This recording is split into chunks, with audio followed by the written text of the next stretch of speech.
एक ऐसी लड़ाई की शुरुआत है जिसको आप कुछ दिनों में अक्सर देखते रहेंगे, न सिर्फ आपके माध्यम से बल्कि सड़क पर भी हमारी लड़ाई जारी रहेगी। आज का जो इशू है वो पिछले कुछ दिन पहले स्टेट गवर्नमेंट के मुखिया एकनाथ शिंदे साहब ने अनाउंसमेंट किया था कि मुंबई करों को बीएमसी हॉस्पिटल के माध्यम से 1500 करोड़ रुपए की लागत से प्रिस्क्रिप्शन लेस पॉलिसी लाई जाएगी, जिसमें आमतौर पर कॉर्पोरेशन के अस्पतालों में जब दवाइयाँ दी जाती हैं और स्टॉक में नहीं रहती है तो प्रिस्क्रिप्शन लिख के दिया जाता है ताकि मरीज बाहर से लेके आ जाए। अब 15 जनवरी से ये दवाइयाँ डायरेक्ट हॉस्पिटल में मिलेंगी, ऐसा दावा मुख्यमंत्री जी ने किया है। मैं इसके कुछ बिंदुओं पर आपको ले जाना चाहता हूँ ताकि आपको समझ में आ जाए कि ये जुमलेबाजी जो है केंद्र से शुरू होकर अब स्टेट में भी चालू हो गई है और मुंबई जैसे शहर में भी ये सारी चीजें जो है वो फैलाने के लिए कही जा रही है। सबसे पहली बात तो हम लोगों ने आपको जो पेपर दिया है उसमें चौथे नंबर के पेपर में अगर आप देखेंगे तो आपको पता चलेगा कि बीएमसी ने अपनी तमाम चीजों को खरीदने के लिए जो हेल्थ के इशू हेल्थ के ऊपर जो खरीदारी होती है, जिसमें मेडिसिन है, इंजेक्शन है, जिसमें ऑपरेशन पेपर है, कैथलैब है, एमआरआई है, कोई भी सोनोग्राफी मशीन है या इंडोस्कोपी की मशीन है, ऑपरेशन के अलग अलग जो चीजें होती है, इसको 12 शेड्यूल में इन्होंने डिवाइड किया है। और जो हमने आपको जो पेपर भेजा है उसमें 12 के 12 शेड्यूल है, जिसमें 6 शेड्यूल ऐसे हैं, अगर आप पढ़ लेंगे उसमें कुछ क्यूरीज रहेगी तो आप बताएंगे कि 6 शेड्यूल ऐसे जो एक्सपायर होने की 1-1.5 साल हो गया है, उसमें अभी तक कोई टेंडर या तो इनवाइट नहीं किया गया या इनवाइट किया गया है तो उसमें अभी तक कोई प्रोसीड नहीं हुआ है। आपको जानकर इसमें एक बड़ा दुख होगा कि अब तो 2 वर्ष से ऐसा हो गया है कि कॉर्पोरेशन की कोई बात बिगड़ आती है कि बाकी की चीजों के ना आपके पास आती ना हमारे पास आती। तो अब हालात ऐसे हो गए हैं कि एडमिनिस्ट्रेटर की तरफ से उनको स्टैंडिंग कमेटी रेजोल्यूशन पास करने का पावर दिया गया है। आपको तीसरे नंबर के पेज हमने जो दिए हैं उसमें 5 ऐसे एग्जांपल्स दिए हमने, जिसमें एग्जांपल्स में हमने ये बताने की कोशिश की है कि ये जो है एससीआर हो गए, स्टैंडिंग कमेटी रेजोल्यूशन हो चुके हैं,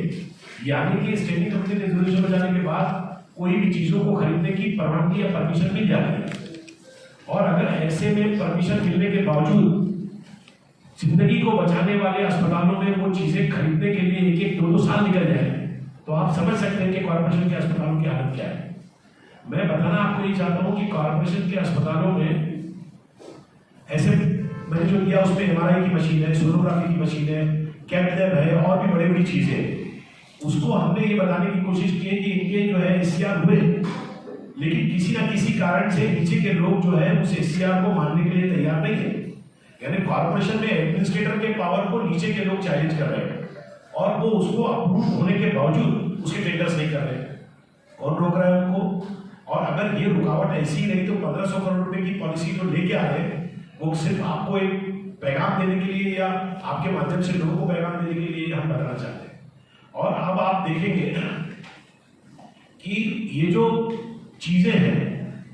इसमें ज्यादातर बड़ी चीजों में बेचने वाले लोग हमारे पास नहीं आ रहे हैं, बीएमसी के पास। हमने पूछा कि भाई ऐसी बहुत सी चीजें पेंडिंग पड़ी हुई जिनके एक ही जो है वो टेंडर कोड करने के लिए सिर्फ एक ही पार्टी आएगी। रूल ये है कि एक से ज्यादा लोग आएंगे तभी वो टेंडर किसी को कम किसी को ज्यादा होगा तो दूसरों को दिया जाएगा। हमने जब जानने की कोशिश की कि भाई ये क्यों नहीं आ रहे,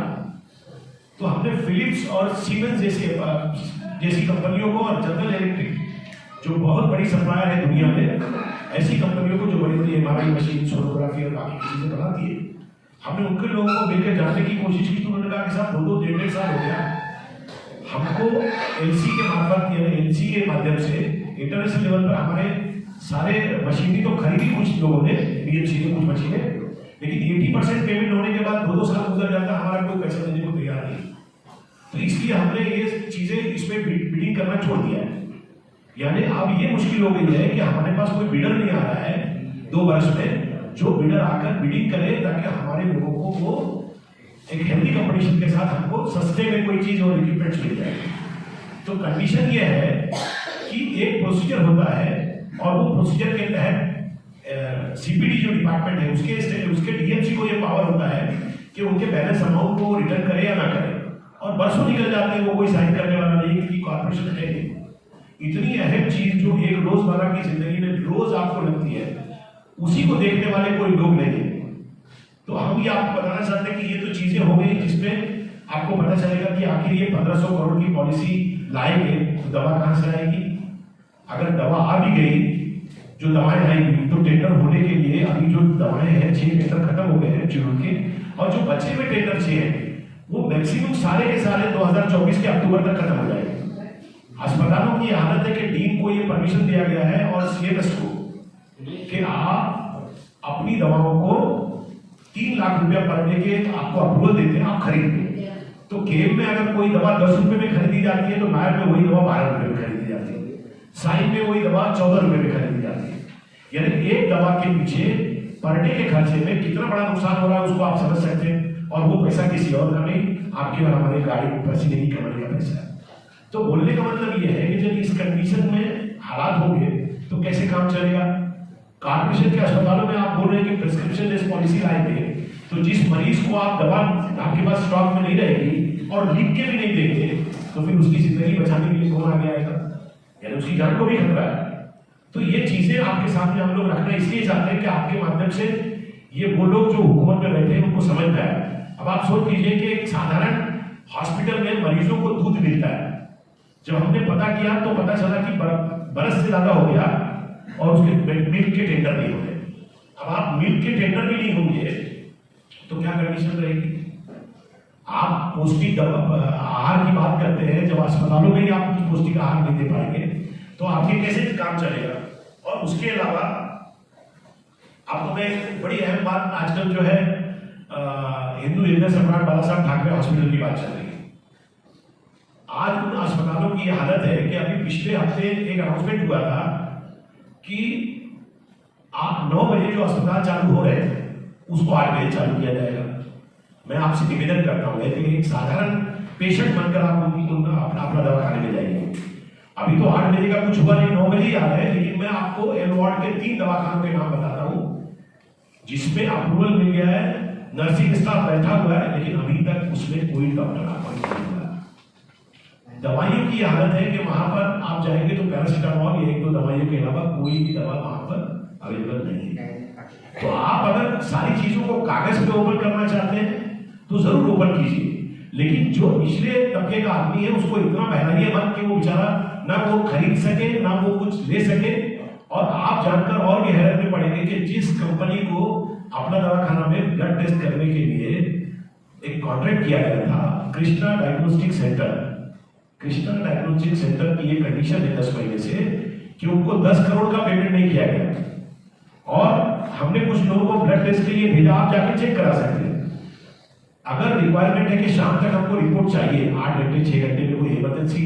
चीजें होती है जो बीएमसी के अस्पतालों में होती है, उनको चेक करने में रिपोर्ट आना चाहिए, वो रिपोर्ट 4 दिन में आ रही है। अगर वो रिपोर्ट 4 दिन में आ रही है तो आप समझिए कि आज के क्या हालात है। अगर वो रिपोर्ट 4 दिन में आएगी तो वो मरीज की जिंदगी किसके हाथ में है। पहले तो ये था कि वो बाहर निकल कर अपने पैसे आप नहीं दे पाएंगे तो अपने पैसे से लाएंगे, लेकिन अब वो भी बंद हो गया। तो बोलने का मतलब ये है कि आज के हालात ऐसे हैं कि मैं उसमें जो बताऊंगा आपको, अभी आप देखिए उसमें मैंने कुछ एससीआर नंबर भी डाले।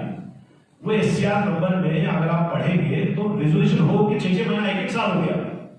यानी परमिशन मिल चुका कि आप खरीदिए, लेकिन नीचे के लोग खरीदते नहीं। सेंट्रल परचेज डिपार्टमेंट इतनी हटदर्मी पे आया है। और मैं आपको एक और जानकारी देता हूं, अगर आप चाहें तो ये बात का कंफर्मेशन सेंट्रल परचेज डिपार्टमेंट से कर सकते हैं कि छोटे छोटे ऐसे हजारों इक्विपमेंट्स हैं, हजारों, जो इक्विपमेंट्स को already internal hospital to CPD एक कनेक्शन होता है जिसमें ये बोला जाता है कि हमारी रिक्वायरमेंट्स क्या है।